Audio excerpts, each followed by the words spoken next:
Assalamu alaikum. In this lecture, we will discuss about the experimental proof of DNA replication through semi-conservative modes. Experimental proof of DNA replication. DNA replication through semi-conservative modes. Semi-conservative modes. Semi conservative modes of DNA replication हमने किससे कहा था? जो new DNA strand जो synthesis होगा उसमें से एक पेरेंटल होगा, दूसरा न्यू स्ट्रैंड सिंथेसिस होंगे। इसको एक्सपेरिमेंटली प्रूव किया गया 1958 में बाय टू साइंटिस्ट। एक का नाम था मिशेल्सन एंड दूसरे का नाम था स्टाल। उन्होंने यहां पे इस्तेमाल किया नंबर 1 इकोलाई को, बैक्टीरिया को यूज किया। इकोलाई क्या है? ये एक बैक्टीरिया है। बैक्टीरिया में जनरेशन जो टाइम होता है वो बहुत ही कम होता है, इसीलिए उन्होंने बैक्टीरिया को यूज किया। दूसरा यहां पे they use it 2 isotopes of nitrogen. एक तो लिया उन्होंने N15, दूसरा लिया उन्होंने N14। N15 जो होते हैं ये हेवी आइसोटोप्स होते हैं। Heavy isotopes. आइसोटोप्स का मतलब देखो, जिनमें नंबर ऑफ न्यूट्रॉन्स क्या होता है, डिफरेंस होते हैं, ठीक है। और यहां पे ये क्या था? लाइट आइसोटोप्स था। अब इन दोनों को ये सेपरेट करते हैं। Separated, these 2 isotopes are separated on the basis of density gradient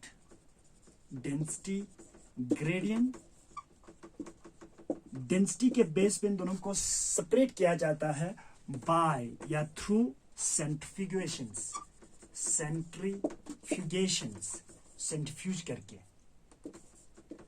in the solution of cesium chloride। cesium chloride के solution में सेंट्रीफ्यूज करते हैं और इसके बाद लाइट एंड हेवी आइसोटोप्स को सेपरेट करते हैं, जिसकी वजह से ये पता चलता है कि semi conservative modes of DNA replication होता है या नहीं होता है।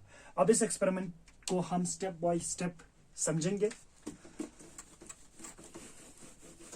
देखो उन्होंने क्या किया, सबसे पहले इकोलाई को लिया, बैक्टीरिया को लिया। लेने के बाद उस बैक्टीरिया को कल्चर किया। सपोज ये हमारे पास एक बीकर है या एक पेट्री डिश है, जिसके अंदर उसने क्या किया, इकोलाई को कल्चर किया।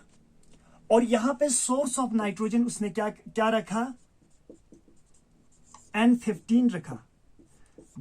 यहां पे जो न्यू नाइट्रोजन कंटेनिंग जो कंपाउंड सिंथेसिस होंगे उनमें नाइट्रोजन किस तरह के होंगे, N15। और इस बैक्टीरिया को यहां पे बहुत देर तक डिवाइड करवाया, ग्रो करवाया, ताकि यहां पे जितने नाइट्रोजन कंटेनिंग कंपाउंड्स है वो सभी में N15 जो है एंटर हो सके। उन सभी कंपाउंड्स में क्या था, N15 था। फिर इसने इस बैक्टीरिया को यहां से आइसोलेट किया, बाहर निकाला। निकालने के बाद इसके डीएनए को एक्सट्रैक्ट किया। एक्सट्रैक्ट करने के बाद उसको सेंट्रीफ्यूज किया। सपोज ये वो टेस्ट ट्यूब है जिसके अंदर उसने वो डीएनए, आइसोलेटेड डीएनए रखा। और यहां पे सॉल्यूशन कौन सा है, सीजियम क्लोराइड। यहां पे सॉल्यूशन कौन सा है, इसके अंदर सॉल्यूशन उसने लिया सीजियम क्लोराइड। देखो सीजियम क्लोराइड, इसके अंदर उसने क्या किया, सेंट्रीफ्यूज किया। सेंट्रीफ्यूज करने के बाद उसने देखा यहां पे जो बेंड्स उसको दिखाई दिया bottom of the test tube में। क्यों ये बेंड्स बॉटम में था? क्योंकि इसमें कहीं ना कहीं इस तरह हुआ होगा। देखो अब मैं इसको रब कर देता हूं। ये जो यहां पे डबल स्ट्रैंडेड जो डीएनए मॉलिक्यूल्स है इस तरह से, इन दोनों स्ट्रैंड में यहां पे भी N15 सोर्स ऑफ जो नाइट्रोजन कंटेनिंग जो मॉलिक्यूल्स है उन सभी में क्या था, N15 था। सॉरी, यहां पे भी N15 था और यहां पे भी क्या था, N15 था। ठीक है, इसीलिए यहां पे इस तरह के बेंड्स बना बॉटम में। क्यों?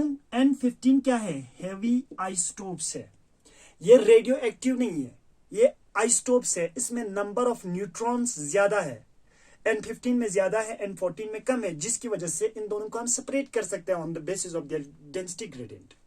ठीक है, अब देखो इसने यहां से एक बैक्टीरिया को निकाला बाहर, बात को आराम से सुन लेना, और यहां पे दूसरे पेट्री डिश में रखा इस बैक्टीरिया को। ये लो सपोज ये बैक्टीरिया है, इसको ये दूसरे पेट्री डिश में रखते हैं, कल्चर मीडियम में रखते हैं, और यहां पे सोर्स ऑफ नाइट्रोजन उसने क्या रखा, N14 रखा, N14। अब यहां पे ये बैक्टीरिया डिवाइड करेगा, डिवाइड करने के बाद उसने यहां से इस बैक्टीरिया को बाहर आइसोलेट किया, आइसोलेट करने के बाद इसके डीएनए को एक्सट्रैक्ट किया, एक्सट्रैक्ट करने के बाद उस डीएनए को भी टेस्ट ट्यूब में लिया, किसमें लिया, टेस्ट ट्यूब में लिया इसके डीएनए को भी, फिर सेंट्रीफ्यूज किया, और यहां पे सॉल्यूशन कौन सा है, अब मैं इस साइड में लिखता हूं, सॉल्यूशन कौन सा है, सीजियम क्लोराइड के सॉल्यूशन में इसको क्या किया, सेंट्रीफ्यूज किया। सेंट्रीफ्यूज करने के बाद उसने देखा यहां पे जो बेंड्स का जो फॉर्मेशन हो रहा था वो इंटरमीडिएट पोजीशन पे थे, ना ज्यादा बॉटम में था, ना ज्यादा ऊपर था, ना ज्यादा नीचे था, बीच में था।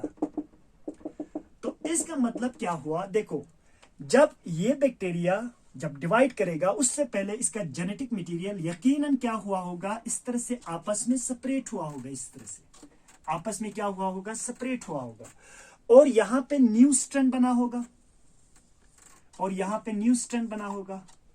पुराने स्ट्रैंड में सोर्स ऑफ नाइट्रोजन क्या है, N15 है, लेकिन जो नया स्ट्रैंड बना है उसमें सोर्स ऑफ नाइट्रोजन क्या है, N14 है। यहां पे N14 है, यहां पे भी N14 है। तो यहां पे जो डीएनए बना वो हाइब्रिड डीएनए बना। एक डीएनए का जो स्ट्रैंड है वो पेरेंट से आया है जो N15 है, जो नया बना है वो N14 है, और इसको कहते हैं हाइब्रिड डीएनए, और इसको कहते हैं हाइब्रिड डीएनए, जिसकी वजह से नए ज्यादा हेवी था, नए ज्यादा लाइट था, और यहां पे बेंड्स का फॉर्मेशन कहां पे होते हैं, बीच में होते हैं। अब इसके बाद उन्होंने क्या किया, और यहां पे स्पेस थोड़ा कम हो जाएगा, उन्होंने यहां से इस बैक्टीरिया को उठाया और इसको फिर से इस पेट्री डिश के ऊपर क्या किया, कल्चर किया, इस बैक्टीरिया को कल्चर किया, और यहां पे सोर्स ऑफ नाइट्रोजन क्या रखा, कल्चर मीडियम में N14 रखा, NH4Cl2। ठीक है, अब यहां पे इसके बाद देखो, अब मैं इसको रद्द कर देता हूं क्योंकि यहां तक तो हो गया, बाद में हम इसको फिर से लिख लेंगे।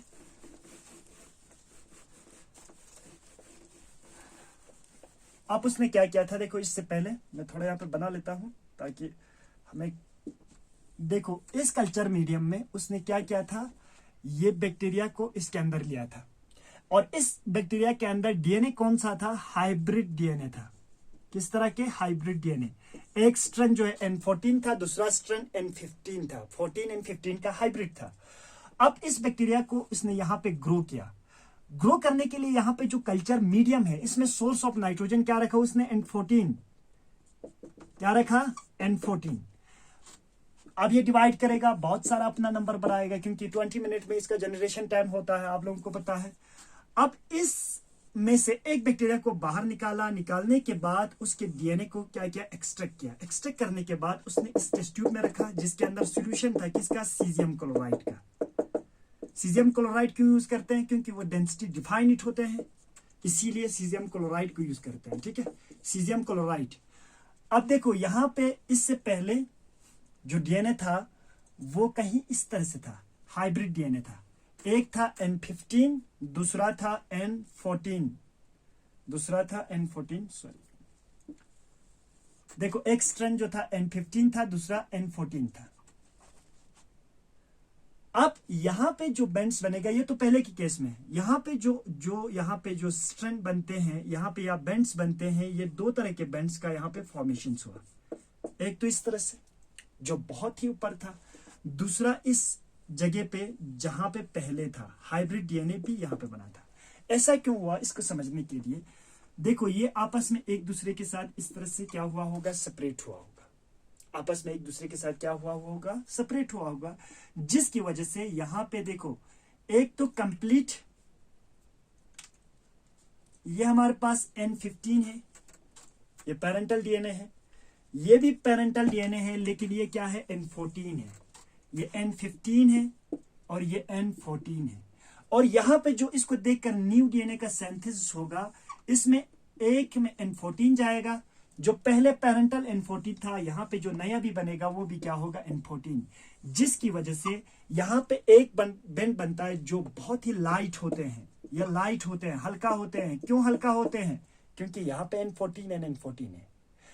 और यहाँ पे ये क्या होता है, हाइब्रिड होते हैं। क्यों, क्योंकि यहाँ पे एक N15 है, दूसरा N14 है, जिसके बाद ये प्रूफ हो गया कि डीएनए जो रेप्लिकेट करते हैं वो किसके थ्रू करते हैं, सेमी कंजर्वेटिव मोड्स के थ्रू करते हैं। और इसको एक्सपेरिमेंटली प्रूफ किया गया 1958 में मेसेल्सन एंड स्टाल ने, जिसके बाद ये बताया गया कि DNA replication take place through semi conservative modes. ठीक है, अब इसको दूसरा साइंटिस्ट ने भी इसको प्रूफ किया है यूकैरियोटिक सेल्स में।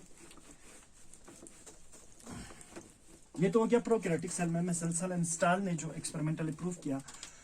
दूसरा जो है उसका नाम है टाइलर एट ऑल, और उसका जो साथी थे उन सब ने मिलकर ये प्रूफ किया था in eukaryotic cells, in eukaryotic cell, that is उन्होंने ये प्रूफ किया था किसमें, प्लांट्स में, और उस प्लांट का नाम था विसिया फाबा। ठीक है, कैसे उन्होंने प्रूफ किया, दे यूज इट